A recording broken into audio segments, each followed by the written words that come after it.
there was a revelation in the book that I found interesting because you're such a thoughtful person. I don't think your mind ever shuts off. You don't believe in therapy. You don't believe in in analysis. I'm very cautious about it because it hasn't done no good to no one. I think it's one of the monumental mistakes of the 20th century, among many others. The big social utopias, communism, fascism have led to incredible disasters, overpopulation of our planet, and you just name it, destruction of what nature is. All of that started really in the 20th century. And one of the things that are one of the great mistakes of the 20th century is psychoanalysis. Of course, it started some decades earlier, but it really blossomed in the 20th century. And I do believe that the 20th century in its entirety was a mistake. And going back to psychoanalysis, I can give you a parable. When you move into a new home and you illuminate this home to its very last recesses and corners with neon lights, everything is illuminated, this house becomes uninhabitable. And human beings illuminated to the darkest corners of their soul become uninhabitable. I say it in quotes now. And you should be careful what you do. Of course, there are clinical cases and you better do it.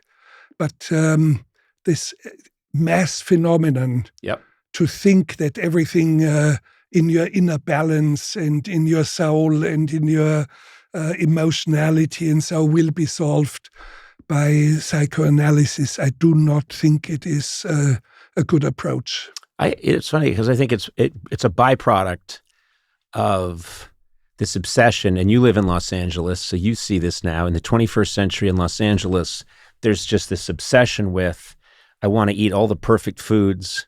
I want to make sure that I get all the perfect treatments. I want to achieve this perfect state of balance. Yoga classes for 5-year-olds. Well, they bend so easily. But I'm the great defender of Los Angeles. Everybody chuckles and says, I love Los Angeles too. You think, the glitz and glamour of Los Angeles, but everything in the last half century somehow set the pace and the thinking and the trends of the world without, being completely trendy, originated here. The internet was born here. The internet, and I've seen the place where the first contact was made with routers and servers. Reusable rockets are being built in the perimeters of the city itself. A southern outskirt, but southern part of it. All the great painters are here. I think the art scene here is very impressive. They are not in New York anymore. That was early 50s or so. Now they are here. The writers, the mathematicians, also of course, the stupidities, crazy sects. Inline skating is fine, but you're listening to Werner Herzog's list of what's in and what's out, what's hot and what's cold. I'm very much beloved by skateboarders. Oh, good, yeah. There's a community of skateboarders. It's good to have them on your side, yeah. Yes, and they're on my side, and I'm on theirs because the futility and the insistence, try it again. You will do this jump up onto the railing of. No, don't do this. that. No, I'm too old for that, and I've done ski jumping and ski flying and almost died in doing that. But anyway, you do the wild stuff when you are young, but the crazy things also come from here. Originated here, and they have worldwide repercussions. It happens, and there's no other city.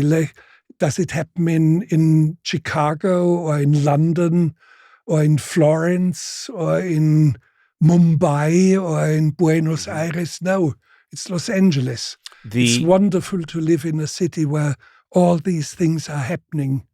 all these things are happening. It's a very vibrant community. I guess Yes. what I was moving towards was that you love to participate. You love to know what's going on.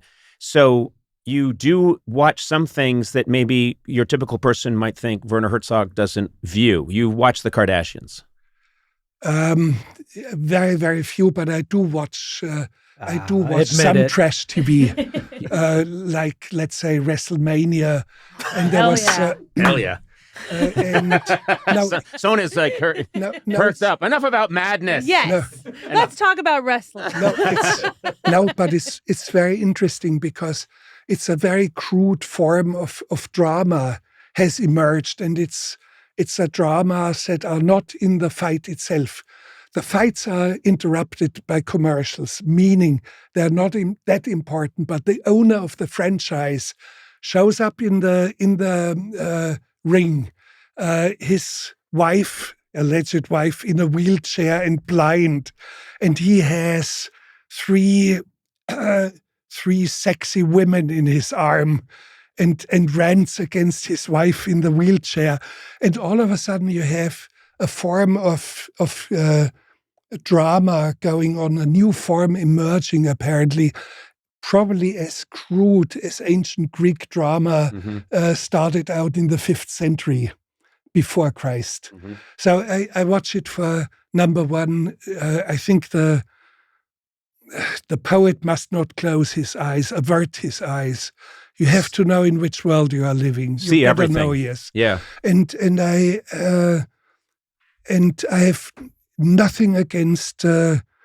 Let's say once in a while, it isn't on the air anymore. Here Comes Honey Boo Boo, for example. No, but it's yeah. That's my favorite. The way you said it, is going to be that'll be a meme. Where that's No, but very, very fascinating. yeah. There's something deep about society in it, something deep about the American dream that goes awry somehow. And I can see how the American dream is functioning because I've been in the heartland of America. Mm-hmm. I have worked in Wisconsin. I've worked in Louisiana. I've worked in North Carolina. Mm-hmm. I've lived in Pittsburgh with a guest family who picked me up from the street when I was homeless. Without hesitation, I was part of the best that America can give you. And so I think much of the political chasm between left and right is due to the neglect of the center, the heartland of America. People say, they're the flyovers, but they live in Boston or in Seattle or in Los Angeles and New York. And I ask, have you ever been in Wisconsin? No, but I have worked there. So, and I find it an outrage that some of the best of America, very good people living there, of course, underrepresented in the media, with much less access to education, underpaid, without that open access to the American dream. And this is why you have such conflicts now. Yes, I agree 100% with what you just said. I think there's a condescension. There's a condescension among the elites. All, yes. No, there's a condescension. They're wonderful people, and I am very much in favor of looking at them. And I don't know, where did you grow up as a... I grew up right outside Boston. So outside of Boston, but many people who are here in the film industry grew up in Kansas or in Minnesota or in wherever, Arkansas. I say, why don't you contact your old school buddies, tell them what you are doing and be interested in what they are doing. What are they thinking? What are they doing? Put them on your radar. Let them know they are around there and you like them. And you like Arkansas and you like Wisconsin. And do they do it? No. Unfortunately, very few. No, I cannot give you statistics, but much of what I'm saying now is disappointing. Yeah. Los Angeles is not a disappointment. I lived in San Francisco for a few years, and I said, no, I have to move. And I talked to my wife, we have to move to the city with the most substance. And it was immediately clear Los Angeles.